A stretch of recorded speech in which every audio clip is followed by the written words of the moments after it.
जवानी की ज़रूरत। पार्ट 2। मुझे पता था कि मेरी अम्मी को क्या याद आ रहा था। अब मैं परेशान था। मेरे पास 2-3 दिन थे क्योंकि 2-3 दिन के अंदर ही मेरा अब्बू वापस आ जाएगा। मैंने इन 2-3 दिन के अंदर ही अपना अम्मी के साथ वो वाला काम पूरा करना था। मैं अब सोने के लिए अपने बिस्तर पर आ गया था और मेरे दिमाग में यही सोचे चल रही थी कि किस तरह अपनी अम्मी को इस काम पर राज़ी करूं। फिर मैंने अपनी अम्मी को आवाज़ दी। मैंने कहा, अम्मी आप जाग रही हैं या सो गई हैं? मेरी अम्मी कहने लगी, जीशान बस सोने की तैयारी कर रही हूँ। मैंने कहा, अम्मी मुझे नींद नहीं आ रही, आपके साथ बातें करना चाहता हूँ। मेरी अम्मी कहने लगी, हाँ हाँ जीशान बोलो, क्या बात है? मैंने कहा, अम्मी आपको पता है मैं 20 साल का हो गया हूँ। आपने क्या सोचा है मेरे बारे में? मेरी अम्मी कहने लगी कि किस बारे में क्या सोचना है, ज़रा खुल के बोलो। मैंने कहा, अम्मी हमारे सब रिश्तेदारों में देखो, जितने भी मेरी उम्र के लड़के हैं सबकी शादी हो गई है। आप लोग मेरी शादी क्यों नहीं करवाना चाहते?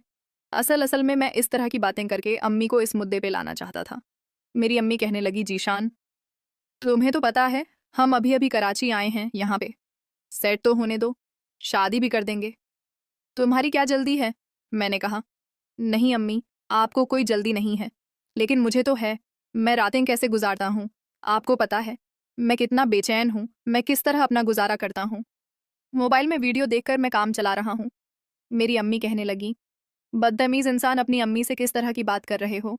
मैंने कहा, अम्मी आपने खुद ही तो बोला है कि खुल के बोलो, इसीलिए जो भी मेरे दिल में था मैं सब आपको बताना चाहता हूँ। अभी तो बहुत कुछ है जो मैं आपको नहीं बता रहा, मैं वो भी बताना चाहता हूँ।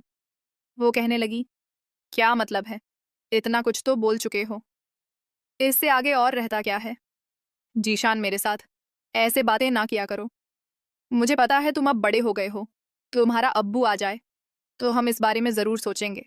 मैंने कहा, अम्मी सोचने में तो बहुत टाइम लगता है। मैंने कहा, वो जो मालिक मकान की बेटी है ना, मैं उसे पसंद करता हूँ। आप एक काम करें, वो वैसे भी सारा दिन हमारे घर पर होती है, उससे मेरी बात चलाएं ना। मेरी अम्मी कहने लगी कि ठीक है, तुम्हारा अब्बू आ जाए, हम तुम्हारी शादी की बात चला लेंगे, अगर ये लोग मान गए तो ठीक। मैंने कहा, अम्मी शादी का किसने बोला है? आप मेरी उससे दोस्ती बढ़वाएं। मैं तो सिर्फ दोस्ती की हद तक बोल रहा हूँ। शादी मैं अपनी बिरादरी में करूँगा। मेरे चाचू की बेटी थी ना, मैं उसको पसंद करता था। मैंने कहा, शादी तो मैं उससे ही करूँगा। हाँ, इससे फ़िलहाल मैं टाइम पास कर लेता हूँ। मेरी अम्मी कहने लगी, तू कुछ ज़्यादा बड़ा नहीं हो गया? मैंने कहा, हाँ, मैं भी तो यही कब से आपको समझाना चाह रहा था कि मैं ज़रूरत से ज़्यादा बड़ा हो गया हूँ। मेरे बारे में कुछ सोचें। फिर मेरी अम्मी कहने लगी, क्या सोचूं? मतलब अब मैं तुम्हारी दोस्तियां करवाऊं? मैं तुम्हारी माँ हूं, अपनी माँ को ऐसे काम बोलोगे तुम? मैंने कहा, अम्मी इसमें बुरी क्या बात है? आप लोग भी तो करते हैं। मुझे नहीं पता, रोज रात को 2 साल 6 साल का 2 बजे अब्बू आपके साथ लगे हुए होते हैं, पर आपको नहीं पता कि नीचे साथ ही मैं सो रहा होता हूँ। क्या मैं अंधा हूँ? मुझे नजर नहीं आता? मुझे सब पता होता है।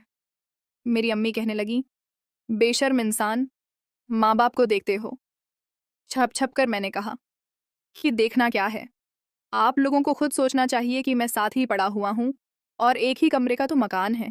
आप रोज रोज ये वाला काम करते हैं। मैं अगर बोल रहा हूँ तो आप मुझे डांट रहे हैं। तो मेरी अम्मी कहने लगी, इतना शर्म आ रही है तो जाके किचन में चादर बिछा के सो जा, कोई ज़रूरत नहीं है कमरे में सोने की। मैंने कहा, मैं क्यों सो जाऊं? मुझे थोड़ी मसला हो रहा है आप लोगों को, है तो आप लोग जाओ, सो जाओ। आप लोग अगर मेरे सामने ऐसे काम करेंगे मेरा दिल भी तो मचलेगा ना। अब वो पूरा घर सर पर उठा लेते हैं। बेड इतना जोर जोर से हिल रहा होता है, मुझे तो शक पड़ता है कि नीचे मालिक मकान वालों को भी ना आवाज़ जाती हो। फिर मेरी अम्मी कहने लगी, चुप कर बदमाश, चुप करके सो जा। अपनी अम्मी से बात करने की बिल्कुल तमीज़ नहीं है। मैं तुम्हारी शिकायत लगाऊंगी, तुम्हारे अब्बू को आने दो। मैंने कहा कि इसमें शिकायत लगाने वाली क्या बात है? मैंने क्या गलत बोला है? आप लोग भी तो करते हैं ना। मेरी अम्मी कहने लगी कि वो तो मेरा शौहर है, मैं उसे मना नहीं कर सकती, जब उसका दिल करेगा वो मेरे साथ करेगा, लेकिन तुम्हें शर्म आनी चाहिए। ऐसी बात करते हुए मैंने कहा, मुझे कोई शर्म नहीं आती। मुझे अगर किसी चीज़ की ज़रूरत है तो मैं आप ही को बोलूँगा ना। कराची में मैं और किसको जानता हूँ जो किसी और को बोलूँ? मैंने आप ही को बोलना है। आप मेरे लिए बस कुछ करें। फिर मेरी अम्मी कहने लगी कि सो जा, हम इस बारे में अभी बात नहीं कर रहे। मैंने कहा, अच्छा, अभी नहीं तो कल कर लेना, लेकिन आप मेरी फीलिंग समझे ना, मैं अभी और नहीं बर्दाश्त कर सकता। बस बहुत हो गया है, मेरी अम्मी कहने लगी। हाँ हाँ, सो जा, कल की कल देखेंगे। और फिर इस तरह खामोश होके मेरी अम्मी सोती रहे। मैं भी काफ़ी देर ऐसे ही सोता रहा और फिर मेरी आंख लग गई। बजे मेरी अम्मी ने मुझे उठाया, कहने लगी, जीशान उठ जा, नाश्ता कर ले, जाके दुकान खोल और कारीगरों को काम पर लगा। मैंने अम्मी से झूठ बोला। मैंने कहा, अम्मी, मैं सारी रात जागता रहा हूँ, मुझे अभी नींद आ रही है, मैं नहीं जा रहा दुकान खोलने। वो कहने लगी कि तुम्हारा अब्बा फिर तुम्हें मारेगा, जा दुकान खोल, फिर भले घर आ जाना। मैं उठा तो सीधा बाथरूम में चला गया, हाथ मुंह धोए। मैं बाहर आया तो मेरी अम्मी मुझे देखकर हल्का हल्का मुस्कुरा रही थी। मैंने कहा, क्या हुआ, सब खैरियत है, आप मुस्कुरा क्यों रही हैं? फिर मेरी अम्मी कहने लगी, तुम्हें पता है रात को तुमने क्या बोला है? मैंने कहा, हाँ, मुझे सब पता है, कौन सा मैं नशा करता हूँ जो मैं भूल जाऊंगा। फिर मेरी अम्मी कहने लगी, पागल अपनी अम्मा से ऐसी कोई बात करता है क्या? क्या?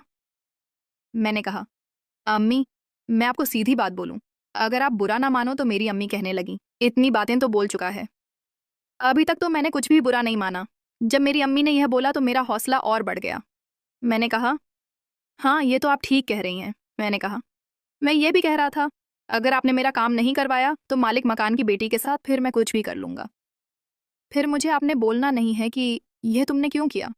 मेरी अम्मी कहने लगी, क्या कर सकते हो तुम और क्या करोगे ज़रा बताओ। मैंने कहा, मैं बाद में बताऊंगा, जब आपने काम ना किया तो अभी नहीं, कहने लगी। बताओ ना। मैंने कहा, नहीं अभी नहीं। फिर मुझे कहने लगी, अच्छा तुम एक काम करो, जाओ नीचे दुकान खोलो और मालिक मकान के घर का दरवाज़ा बजा के बोलना कि उनकी बेटी को मेरी अम्मी बुला रही है, मैं कोशिश करती हूँ कि तुम्हारा काम हो जाए। मैंने कहा, अम्मी आपको पहले ही बता दूं, शादी वादी की बात नहीं करनी, जस्ट ऐसे ही टाइम पास, सिर्फ आपने दोस्ती लगवानी है, बाकी मेरा काम है। मेरी अम्मी कहने लगी, ठीक है। फिर मैंने नाश्ता किया और फिर मैं नीचे उतर कर आया।